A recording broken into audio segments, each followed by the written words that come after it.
Hey guys, quick note before the podcast. Hope you guys are having a great week. I just want to let you guys know that if you have any feedback, I'd really appreciate that. You guys get a hold of me on LinkedIn or my email. That's joe@codessa.io. That's I and the O at the end. Yeah, just let me know what your feedback is, what questions you want to hear, guests, all that good stuff. I'll keep giving you guys great content and hopefully keep this thing going. All right, have a great day, guys. Now to the podcast.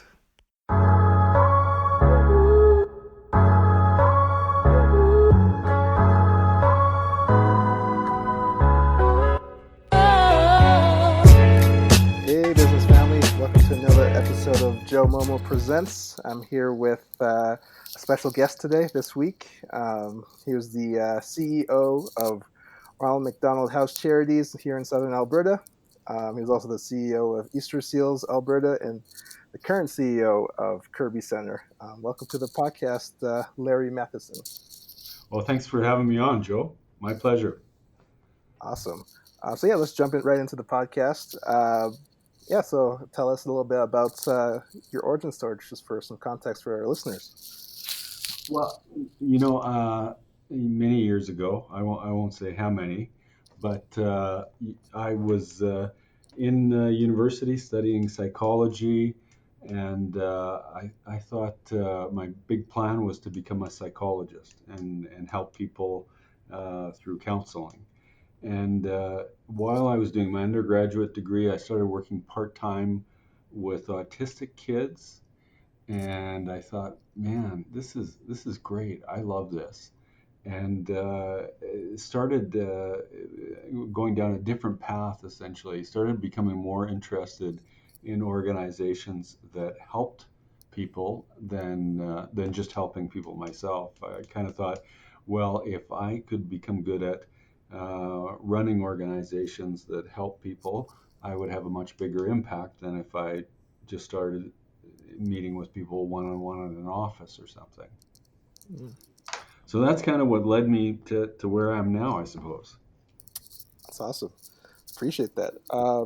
So what made you want to pursue a career in the nonprofit industry? And um, yeah. Well, I had I worked with, as I mentioned, with autistic children, and after I graduated, I I started to work full time with autistic children, and then I moved over to work for Hull Homes, who at the time worked with children and families with who had kind of been involved with the child welfare system. And as I worked with a lot of great people, I started to realize there's a lot of really good therapists around, Mm, but the industry at the time, or I felt at the time, had a bit of a lack of good managers and good administrators. And that may have been a personal bias, but it kind of set me on a journey where I wanted to learn as much as I could about how do you make these organizations work well, work effectively, and essentially be more helpful. mm, mm. That's really awesome.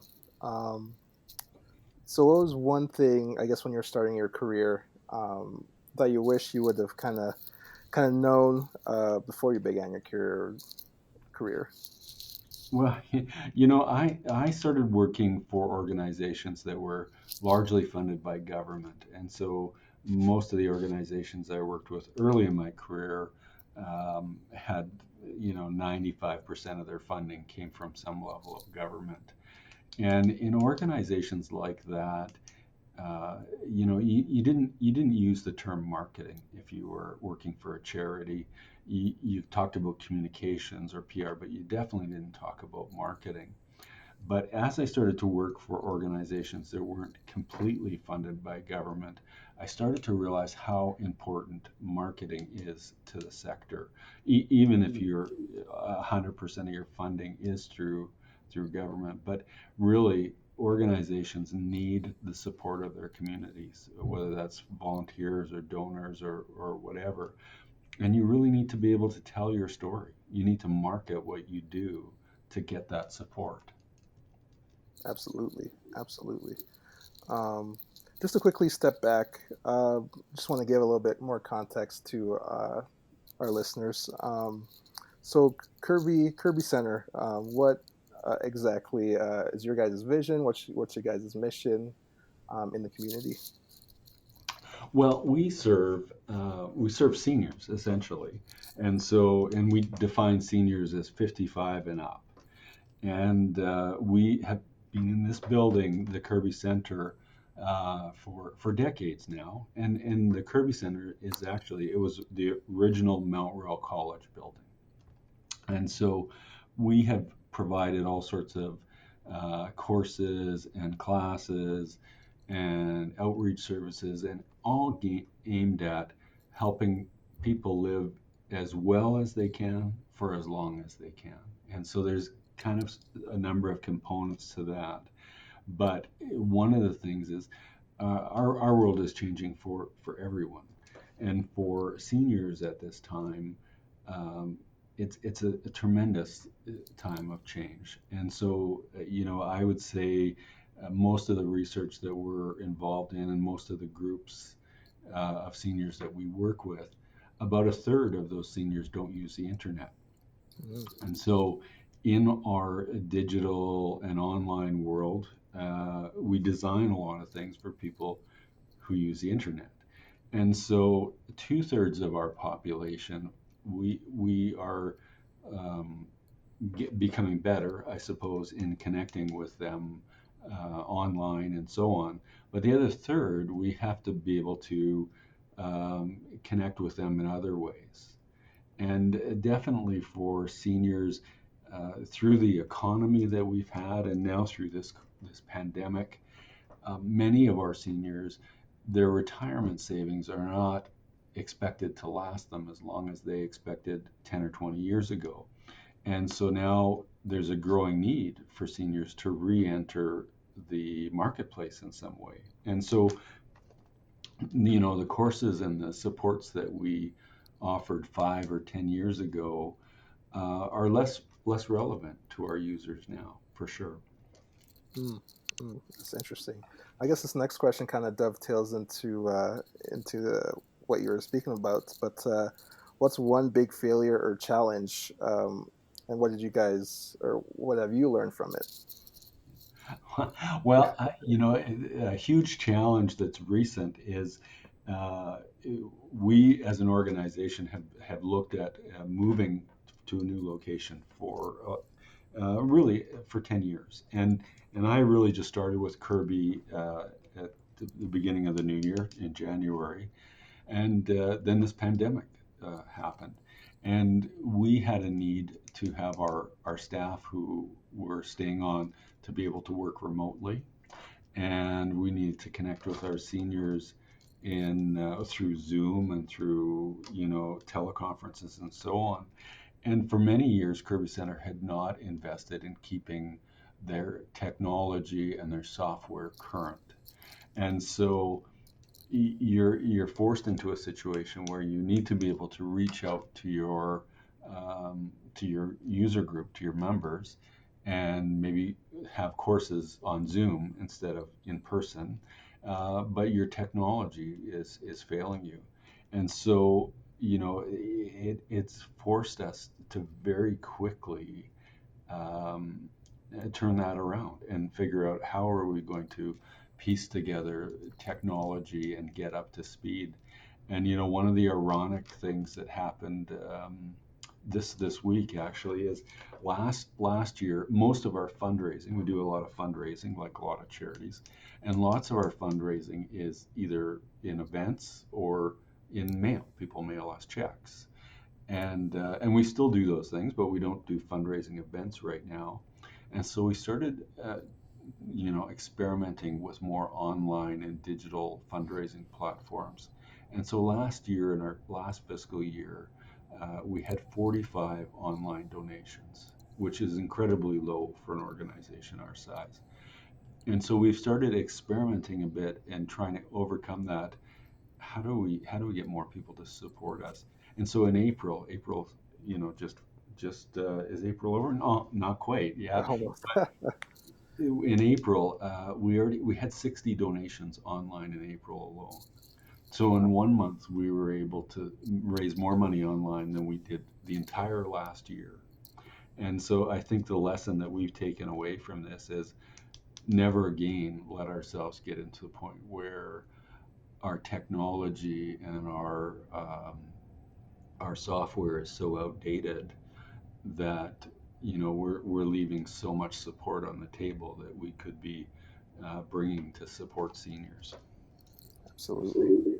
It's never a good thing when technology is a barrier to kind of your success. And I'm glad you guys are able to find solutions around that problem and challenge. And that's great to hear. Yeah, for sure. Thank you. Okay, so what advice would you give somebody wanting to pursue a career in nonprofits or a career similar to yourself? Well, I think your preparation is important, and I think a lot of individuals, if you might do a social work degree or a psychology degree, a master's, whatever, and I have found, and I definitely would recommend that for someone going into the nonprofit sector, is have kind of an education that prepares you for the human service side, the clinical side, or whatever, but also round out your education with business and fundraising and marketing and kind of the uh, hard sciences behind how do you keep organizations operating effectively. Mm, absolutely.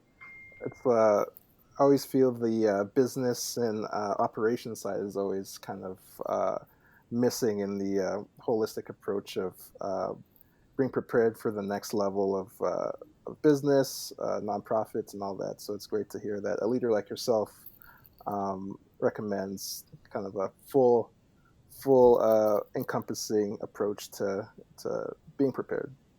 Yeah, for sure. I think even if whether you're in the for-profit or non-for-profit sector, you can't stop learning because the world is changing so rapidly, I suppose you have to keep studying those areas. Absolutely, you have to keep innovating every day, every year, so that you don't get left behind. Or yeah, it's it's great to hear. So for the next question, what do you think was a unique skill or skills that's helped you become successful in your career path? I think I had a particular interest in learning, I guess, and um, not stopping learning. So always kind of exposing yourself to new skill sets, and whether that be online or uh, I always like to try to take courses. I'm always taking courses in fundraising or digital media or social media or something like that. And I think just always exposing yourself to new ideas it keeps you bringing something fresh to your organization. Absolutely. Has there been anything in particular that's inspired you, or that you've listened to or read?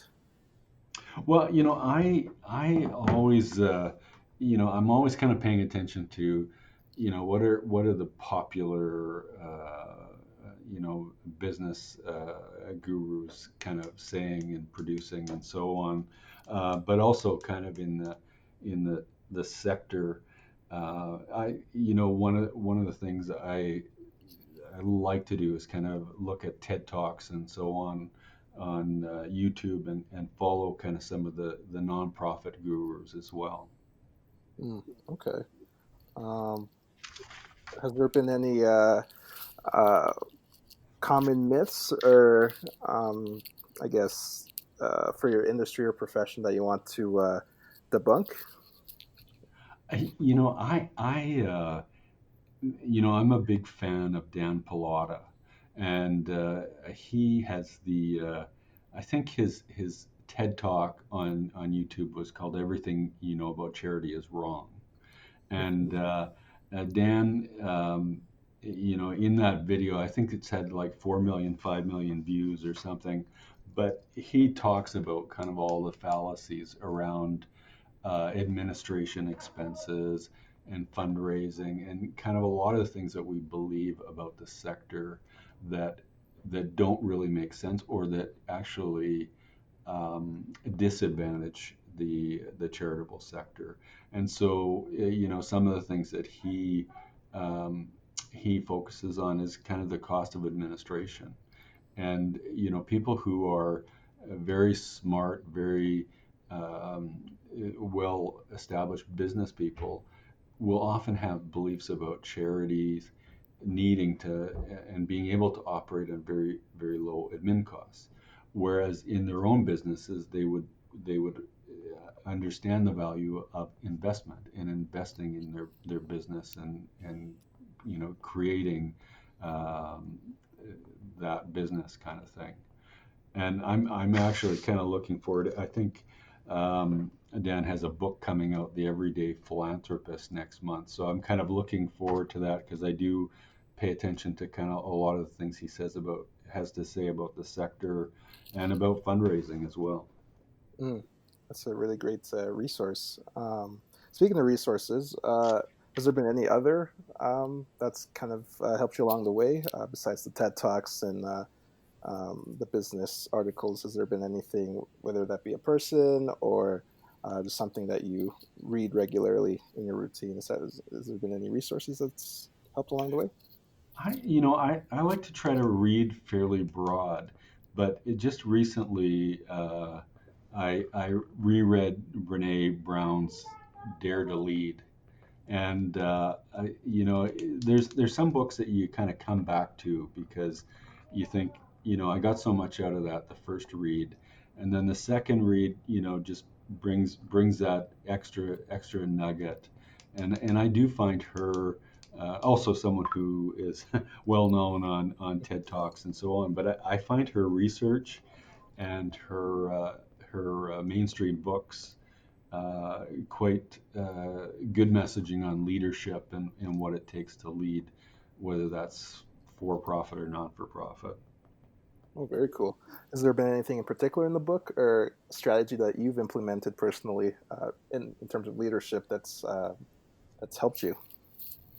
Well, I think even just kind of in our, we have a management team here. Our senior managers are not older, but they're a little bit older, and we have a young group of our next layer of management are quite a bit younger, and I do find kind of using some of her examples, her videos, her books with our up and coming leaders because they're learning to be leaders um, is quite useful to me. Mm, mm. Very interesting. Okay, cool. Um, so, in terms of what you've been learning, has there been anything that you're really curious about right now? That's something that's always in the back of your mind, or something that you're wanting to learn more about? Well, I'm kind of or I've become, I suppose, a big social media fan. And I have, through most of my career, I've worked with families or with children or organizations that support families and children. And I was very interested in moving to a seniors organization because I was curious if some of the approaches that would support those organizations could resonate with people who were interested in seniors organizations. And I really do think that for seniors, if you look on a percentage basis, how many, what demographic is growing fastest on Instagram or Twitter, it always seems to be seniors because so many people are adopting the technology. And I think one of the things I'm really curious about is how, as seniors, that one third of seniors who don't use the internet at all, how you can help them make that transition and use that technology, whether it be social or just the internet as a whole kind of thing. Right. Yeah, absolutely. It's always uh, interesting to see the trends. Like you're saying, seniors are a very fast exploding demographic on social media. You see it on Facebook all the time. Yeah. Um, yeah, that's an interesting insight there. Okay, stepping back a little bit, Calgary. How has it changed from when you started uh, to where you are today, or where you are now? Oh man, that's a good question. I mean, I think back. I moved up to Calgary when I was a kid from the east, and so I basically grew up in Calgary. And I remember a time where the Calgary Tower was the tallest, largest building, and now, you look at buildings like the Bow and Telus and stuff like that. The whole skyline is different. But when I think of that architecture of downtown Calgary, I also kind of think of all the ups and downs the Calgary business and Calgary economy has gone through, and it is definitely a changing city and a city of resilience and survival, I think. Absolutely. I feel like our city mentality is what's gonna help us get through what we're currently going through in terms of the pandemic and Yeah. the virus. So, very tough city. We could get through most of things. Yeah, yeah, it's a strange time, eh? Absolutely. Okay, cool. So, just a few more questions here. What's one question that you never get asked that you wish you would be asked? Well, every kind of nonprofit I've worked for, you always hope that people would want to connect with the people that you're helping, and some of those organizations, there's kind of an easy fit for that. But one of the things I notice with seniors is that people kind of the general public is very supportive of what we do, but don't always know how to become engaged. And with the pandemic, this is kind of an interesting um, surprise to us, is we have like thousands of members, and so we knew that those members would be isolated, and for seniors, isolation is an awful thing and something that we try to combat quite a bit. But we knew that because of health reasons, you had to be isolated, and so right away we started calling out to our membership list, and so many of our the seniors that we were calling were so socially isolated. They would want to they just want to have a discussion with you, and we were trying to get through this whole list of thousands of people. Just want to see if you got groceries, you got food, you got your prescriptions, and we essentially decided, there's such a need and such a demand. We started recruiting volunteers, and I think we've got 17 volunteers now that we've recruited and trained to be social callers. And so they'll devote a couple hours a day to calling one or two seniors, just to check in with them and to spend some time on the phone. Just, how are you doing? Just talking about anything. And to see how well received that is, how people are so thankful for that. And it just kind of brings me back to, I just really wish people would ask us, how can we engage with seniors, or how can we help seniors, kind of thing. And I think for every type of nonprofit, leaders want to know, how can we get people to engage with the people we serve. Mm, very, very interesting. Yeah, I think what you guys are doing at your guys' organization is really powerful and really helpful to the community. And yeah, I'd like to ask you, like, how can people engage and help out anywhere possible and kind of move your guys' vision forward? Well, I mean, we're definitely on, Kerby Centre is on Twitter and Facebook. And I'm personally on Twitter, as or at Larry Matheson, and also on Instagram and Facebook as well. So people can definitely connect with me. And then obviously, as you know, I'm on LinkedIn as well. So um, I'd be happy for people to kind of reach out to me on any of those channels for sure. Awesome. Is there anything in particular for the organization that you guys would need right now, or just mostly just more volunteers and um, You know, I could speak for the entire sector right now. I mean, I think every charity and every nonprofit in Alberta right now it needs donations, needs financial support, just because we all rely on our fundraising events, and we're not doing them right now. And there's so many things that in the economy and with this pandemic have uh, decimated the revenue models for most charities in Alberta. So we definitely need that. We definitely can mobilize more volunteers. So time, treasure, and talent, I guess.